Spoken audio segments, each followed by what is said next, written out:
Bonjour, merci. Selon le Parti vert du Canada, comme chef de Parti vert du Canada, Elizabeth May, députée de Saint-Lucia-le-Gulf. So I'm, as we all know, this morning, the Canadian Climate Institute, an arm's length but very credible, and I'd have to say kind of quasi-governmental body with very robust research and economic expertise, has crunched the numbers to tell us where we are on Canada reaching our Paris Agreement targets. This won't surprise anybody who's been watching our lack of progress in meeting commitments.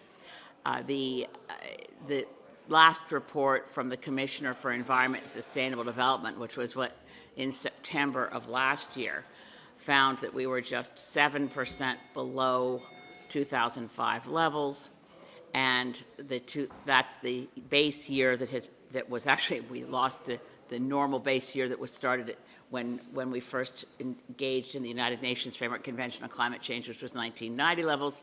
The European nations are now 55% below their 1990 levels. Canada's still way above the 1990 levels, but we've shifted the base year, so our target is based on 2005 levels. And we have committed as a part of our legally binding obligations under the treaty to reduce to 40 to 45% below 2005 levels within the next 5 years. I'm tempted to quote from Mark Carney's book, Values, page 273. If you have it by your bed and you haven't finished it yet, you'll find a very clear, definite description of the closing window on avoiding catastrophic levels of climate change. The news from the Canada Climate Institute report today is definitely bad. It should serve as a wake-up call. Les nouvelles sont mauvaises. C'est clair que pour notre cible fixée, qui sont obligatoires sur l'accord de Paris, nous ne sommes pas maintenant en track, pas du tout. Actuellement, nous avons l'estimat de 20 jusqu'à 25% au-dessus du niveau de 2005 par l'année 2030. So this is very bad news indeed. We have committed to 40 to 45% below 2005 levels. We are on track, apparently, to 20 to 25% below.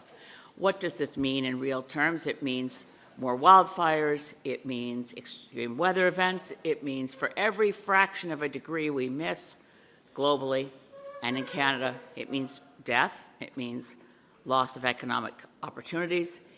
It's not a theoretical issue, it's not hypothetical, it's real, it's now, and Canadians experience it through things like reduced health prospects because of wildfire smoke. We know all these things. There is still time for the Carney government to decide to increase its efforts to reduce greenhouse gases. Unfortunately, all we've seen from Prime Minister Mark Carney since he took office has been to reduce Canada's efforts, eliminate programs, and put nothing in place to replace the programs he's eliminated. So it should be a surprise to no one that we're not on track. Mr. Carney has eliminated programs that were intended to reduce our emissions. They've been replaced with nothing except promises to expand our emissions. So this is a moment. COP30 will open in November in Brazil. It will be the 10-year anniversary of the Paris Agreement. Mr. Carney apparently intends to participate in COP30 unless Mr. Carney shows newfound commitment to climate action that will entail doing things that are really difficult. We won't be part of the progressive countries that have met their targets and exceeded them. We're either on the right side of history, and it's not really history, we're either on the right side of our children's future, or we stand as failures to protect our own children and our own grandchildren. And I urge Mr. Carney to step up and live up to what he told voters he would be. The number of Green voters who had pressure from Liberals to say, you have to vote strategically, you have to vote for Mark Carney because Poilievre is so scary. This is not about choosing a bad option and a slightly better option. This is about doing the right thing. And as the international courts have been saying, as the Paris Agreement itself is legally binding, no nation, no world leaders are going to get away with abandoning our children's future anymore. We're going to find ourselves liable in courts. We're going to find ourselves facing tough trade reaction, particularly the European Union talking about carbon border adjustments. This is not theoretical, this is not hypothetical, and it's clearly not partisan. It requires moral courage. And at this point, as Greens in this House, and we need more Greens in this House because nobody else is standing up for climate action anymore. Mark Carney, where did you go? Ms. May, when you talk about moral courage, do you think that the Prime Minister has it? I'm asking. When he gave his speech at Lloyd's of London, it was a famous sort of a landmark moment to have a governor of the Bank of England, former governor of the Bank of Canada, give a speech that said, if we're going to avoid catastrophic levels of climate disaster, we're going to have to leave most of the known reserves of fossil fuels in the ground. Mark Carney coined the term unburnable carbon. These would be stranded assets. We have to achieve these targets, or the entire planet, which happens to include where we live in Canada, will face catastrophic levels of climate crisis that kills people, destroys communities. We're seeing it right across the country. It's not as if we don't know what it does to provincial budgets when they can't afford to put out wildfires. I thought I knew where Mark Carney would stand as a Prime Minister. At this point, I can't answer your question because I don't know. I can only hope that there is some residual commitment to climate action from this Prime Minister yet to be revealed. Donc, vous faites appel à son sens moral, c'est ce que vous faites aujourd'hui? Oui, je pense que à ce moment, j'ai peur pour notre pays et pour l'avenir, pour nos enfants et petits-enfants. Et je crois qu'en passé, M. Carney est vraiment quelqu'un qui comprend le défi, qui comprend les menaces. Maintenant, je ne sais pas. Vous dites que seuls les Verts se préoccupent de l'environnement. Quand même, le Bloc québécois en parle souvent. Est-ce que vous pourriez essayer d'aller trouver des alliés de leur côté? Je pense qu'il y a les alliés, absolument, dans le Bloc québécois. Par exemple, le nouveau député de Repentigny, Patrick Bonin, quelqu'un qui était un militant écolo vraiment engagé. Mais il y a aussi plusieurs des députés libéraux qui pensent qu'on doit agir. Puis aussi dans les MPD. Ce n'est pas seulement, et aussi un peu plus silencieux dans le Parti conservateur qui comprend bien les menaces. Alors la question clé, c'est pour le moment, où est M. Carney? Pourquoi il a fait les décisions pour nuire notre bilan sur le climat? Et il comprend. For me, it's one of the most inexplicable things. I mean, you'd really want Mr. Poilievre to read a book about climate change, but Mr. Carney wrote one. He doesn't seem to remember it.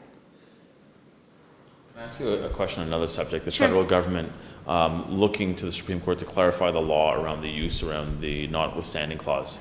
When their argument was that the continual use of it by a government would result in irreparable impairment of Canadians' rights. How do you feel about it? I think it's one of those historic moments you wish you could hit the rewind button when Pierre Trudeau brought in the Charter of Rights and Freedoms, when Queen Elizabeth was here to repatriate our Constitution and enshrine the Charter.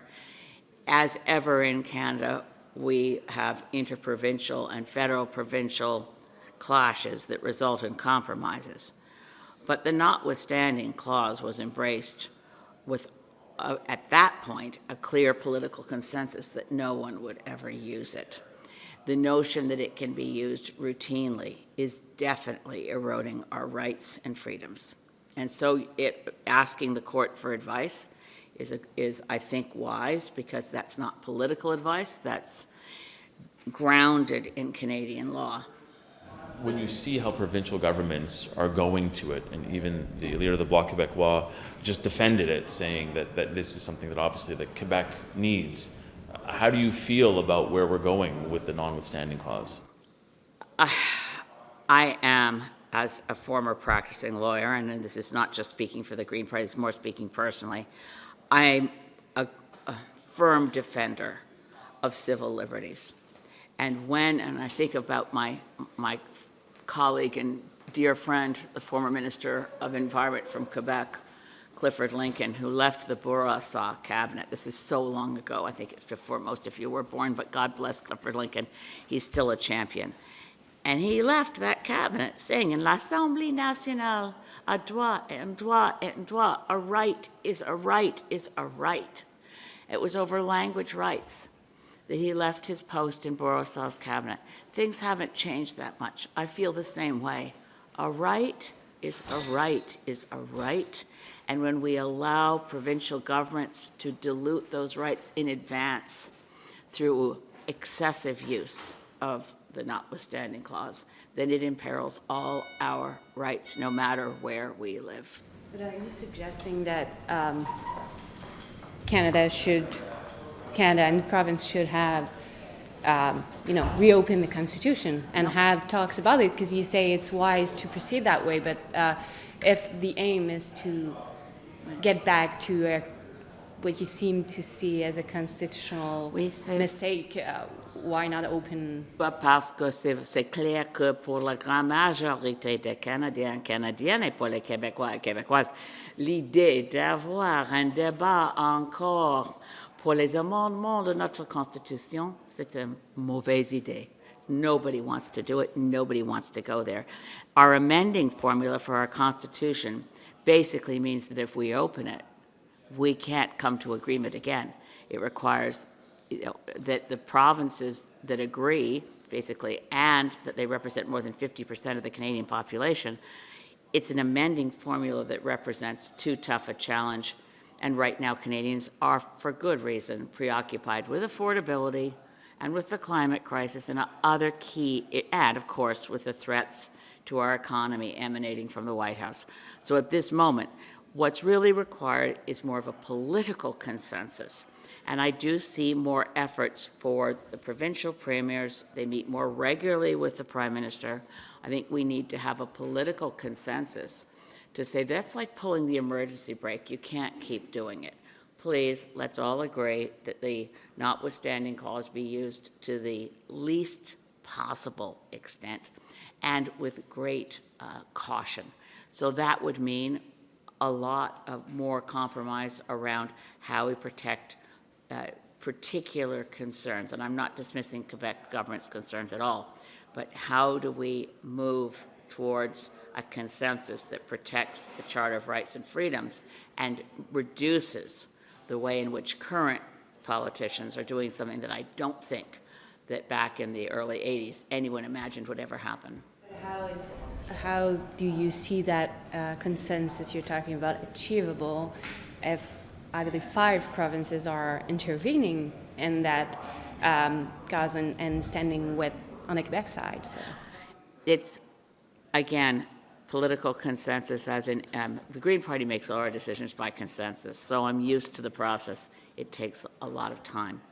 It takes patience. It takes listening.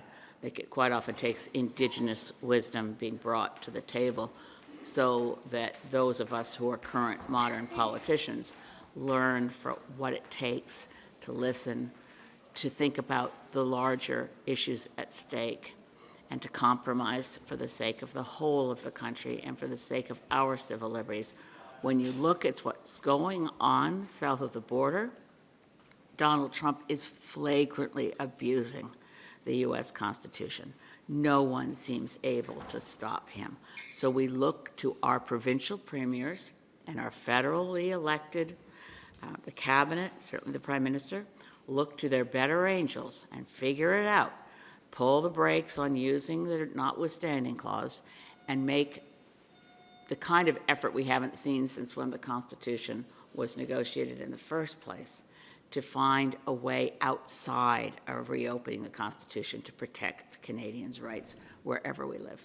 You talked about civil liberties and mentioned what happened in the U.S. I just wanted to know if you could maybe comment, if you had a comment, on what happened with late-night talk show host Jimmy Kimmel. Well, again, this is a sign when freedom of speech is limited, when someone is barred because the king doesn't like him. I meant to say, obviously, the president is not a king, but he's acting like one. Actually, he's not acting like a king because we have a king. The head of state for Canada is King Charles III, but it's a constitutional monarchy within a Westminster democracy, and the king knows enough. Obviously, King Charles III doesn't interfere in Canadian domestic matters. But Trump is behaving in ways that are dictatorial, autocratic, and emperor-like, and particularly targeting law enforcement on people he considers his enemies, preparing to be prepared to deport people or strip citizenship of people he just doesn't like. These are very dangerous trends, and we are not immune from them, which is why I think it's critical that we protect the Charter of Rights and Freedoms and that we stand up for free speech and democracy all around the world. That's why we have to defend Zelensky in Ukraine. That's why we have to stand firm with our allies to protect democracy and human rights. Free speech. I never thought any of these things. We all had this end of history moment, which is now way in the rearview mirror, but we didn't think that we'd be rolling backwards like this. I think we need to stand up for Canadian satirists, free speech in this country, and what happens in the U.S. south of the border right now is very troubling. But again, we're careful in our language because we're negotiating with Trump on tariffs and on CUSMA, but I'm not part of the negotiating team. I'm still Team Canada, elbows up, and we have to protect as many Americans and people who are refugees in the United States as we possibly can. We should get rid of the notion that there's a safe third country for people coming into Canada from the United States. It's not safe. We should recognize that the situation has totally changed, and we need to have economic sovereignty in Canada, create strategic reserves that protect our economy from tariffs, and engage more deeply with those other nations and blocks of nations around the world with whom we share the commitment to free speech, human rights, and democracy. And, for that matter, for climate action, because that's where most of the world's nations still are. Thank you very much. Merci beaucoup.